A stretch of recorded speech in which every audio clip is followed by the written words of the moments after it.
My name is Jordan Baker. You might recognize my name. You see, I was a professional golfer in the 1920s. But I also dated Nick Carraway, who was such close friends with Great Gatsby. If you haven't heard of me, you certainly have heard of Mr. Gatsby. He lived out on East Egg, Long Island. He threw the most spectacular parties, and heaps of people would drive in from New York City to attend. Just saying you went to one of these parties would make you somebody, if you know what I mean. That's how things went back then. You had to know someone with some sort of prestige for some reason or another. Otherwise, you would slide down society's ladder quicker than a mouse in a slippery bucket. And I didn't want to become one of those mice. I knew well enough that I had better make something of myself early on. And the only gift the dear Lord decided to give me, besides my good looks, of course, was my gift of golfing.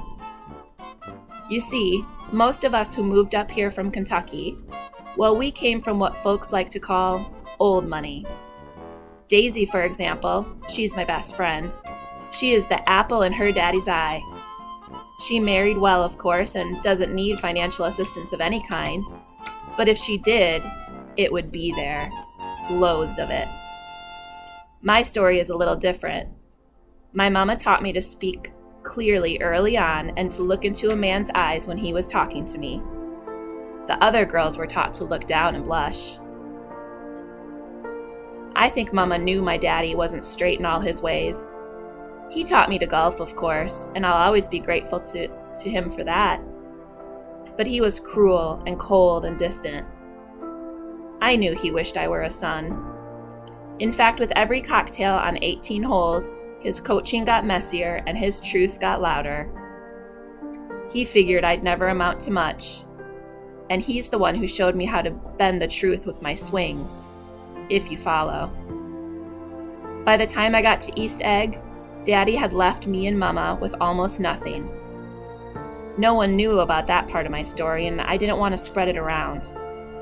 I golfed, made enough money to fool enough people, and still send some back to Mama. I was smart, carried myself tall, wasn't afraid of a few blunt questions, and I fell in love with Nick Carraway. He was sweet. Lots of people talked real sour about Mr. Gatsby, but Nick seemed to understand him, see through Gatsby's money to something more, and I liked that about Nick. I figured maybe with time, he would see through my daddy leaving us and my lack of funds and see something more in me too.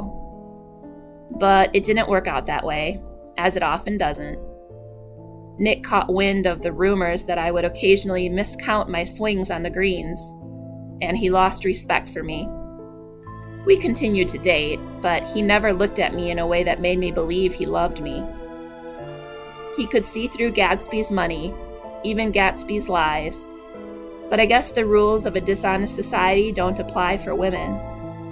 If you are a woman who figures out ways to stay afloat, then you're a liar. If you're a man who figures out ways to keep the money rolling, then you're sly, foxy, powerful. It was my fault in the end. I should have told him of my reality right from the start. But I didn't want Nick to see weakness in me. I wanted him to know me as everyone else did. A professional golfer who was beautiful and smart, who knew how to get information and stay out of the fray. And anyway, that's me, Jordan Baker. Nice to meet you.